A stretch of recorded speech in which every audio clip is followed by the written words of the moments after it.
Dans la guerre que se livrent les compagnies de fixation pour vendre des fixations quand même assez chères là, dans le marché, Kingpin à 759 Double PT à 859 la Chiffre à 700 à peu près ou 750, Armada, Chiffre, c'est Salomon, Atomic, c'est toute la même fixation. La Chiffre, je vais vous expliquer un peu là, dans ce cas-ci la Duke PT.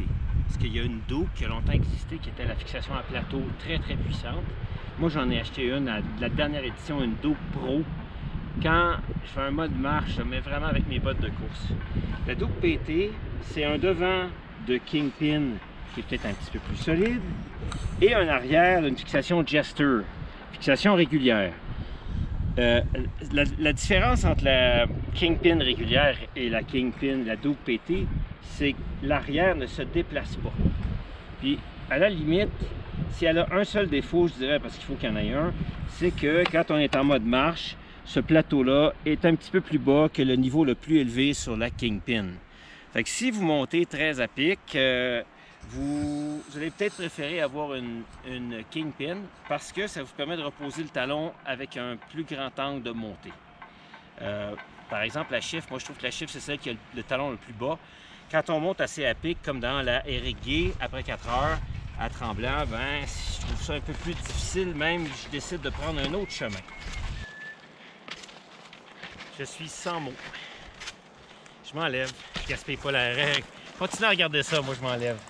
La particularité de la Duke PT, c'est que quand on arrive au sommet, au lieu de descendre traditionnellement dans la Kingpin, c'était, moi je trouvais que c'était un petit peu sketch de descendre avec, surtout avec des skis très larges qui ont beaucoup de levier.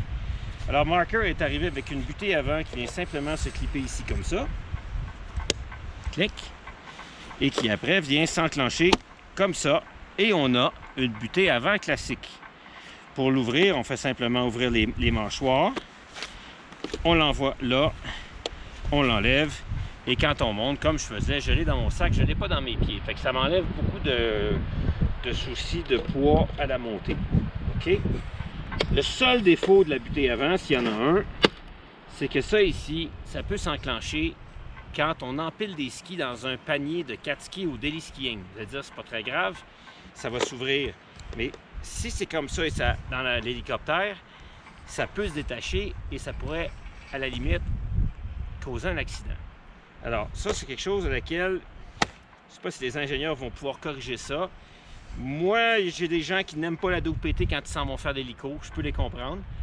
Mais, somme toute, la fixe, très puissante. Après, on fait simplement rabattre l'appui-talon.